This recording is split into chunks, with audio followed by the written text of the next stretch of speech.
Reddy mentioned that I am the founder of Onconova Therapeutics, and the goal of Onconova Therapeutics is really to develop targeted therapies for cancer, targeting especially specific subsets of genes that are activated in human tumor cells. And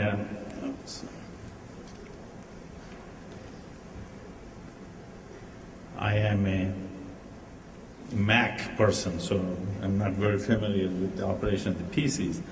So anyway, cancer, is a growth regulatory, is an abnormality of mammalian cell growth. And this is actually a highly simplified diagram of the signaling pathways that dictate a cell growth.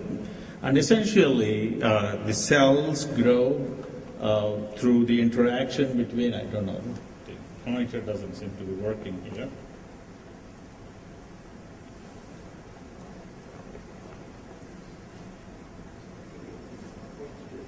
Yeah, no.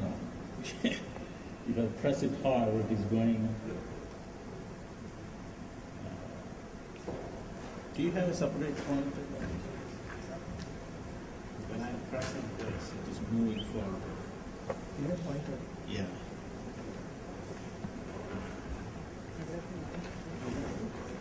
It is there, but when I'm pressing hard, it moves the... Okay. All right. So, I'll turn this one to be easier. The growth of most mammalian cells is dictated by the interaction between growth factor receptors and growth factors, which send their signals to the nucleus through a series of interactions. When you look at, if I turn here, I can't point.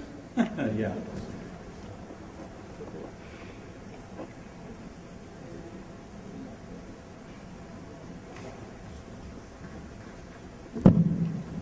Okay.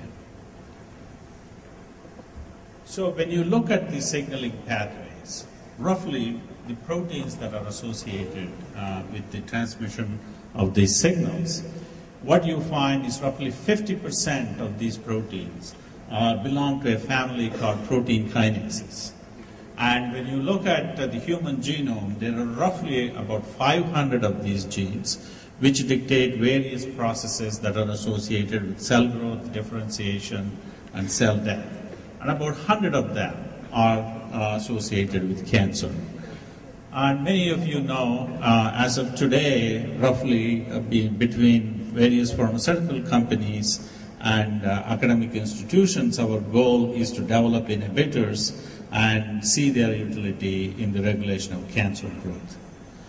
And these kinases are very simple enzymes. They perform a very simple biochemical function. They bind ATP, cleave the phosphate, and transfer it to a substrate protein, which then carries out the downstream function of the signaling pathways. So there are several ways to inhibit this particular reaction.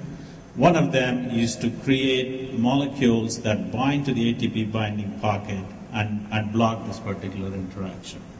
So this has been the most popular method of developing kinase inhibitors for cancer therapy. And the ATP binding domain itself, the structure has been worked out, and this is almost identical for all the 500 kinases. And this is the molecule of ATP that binds to these 3 amino acids that constitute the ATP binding pocket. And as you can imagine, it is this pyrimidine ring that plays a very critical role in forming hydrogen bonds between the ATP binding pocket and ATP. And as you can imagine, the first generation kinase inhibitors that came into market as therapeutics for various cancers contain molecules that contain these pyrimidine rings. And what they differ from each other to give specificity for different kinases is the side chains that are associated with this pyrimidine ring. But more recently, A new set of molecules have come into the market which don't have the pyrimidine ring, nevertheless can form very tight hydrogen bonds through the nitrogen and oxygen atoms that are present in these molecules. So our goal is essentially to create a series of these inhibitors that can be used for cancer therapy. Okay, I'll skip this. So there has been a lot of research work done in the last 10 years in terms of developing these kinase inhibitors, and two major concepts have emerged from this research. One of them is the so-called oncogene addiction that occurs in certain types of tumors. So it looks like when a kinase is mutated and is active in a given cell, it keeps transmitting the signal so good for cell growth that a cancer cell becomes addicted to this particular oncogene. And when you shut off the function of this oncogene, suddenly the cell finds itself without any avenue to grow and enters the so-called apoptotic or death pathways. This has been extremely good in terms of treating certain cancers like CML, and which is exemplified by a recent drug, Gleevec. A second concept that has emerged is that many tumors have mutations in multiple signaling pathways. And one of these pathways is not addictive, then you have to develop inhibitors that affect more than one pathway. So to address some of these, one of our questions that we wanted to ask and answer was how many of these kinases are addictive in a given cancer cell. To do this, what we have done is develop a library of molecules that can act as ATP mimetic kinase inhibitors.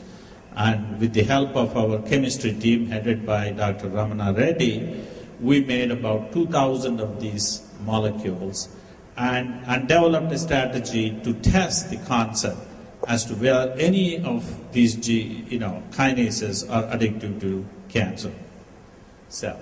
So this is the strategy we followed. We created a library of 2,000 molecules and took a panel of 30 different tumor cells and assayed these kinase inhibitors for inhibition of tumor growth. And we identified certain potent inhibitors of tumor cell growth, and then we determined their kinase inhibition profile. And once we determined the kinase inhibition profile, it went back to chemists who optimized the activity of these molecules. Then we tested them in our biological assays and taken them forward for in vivo studies, where we did toxicology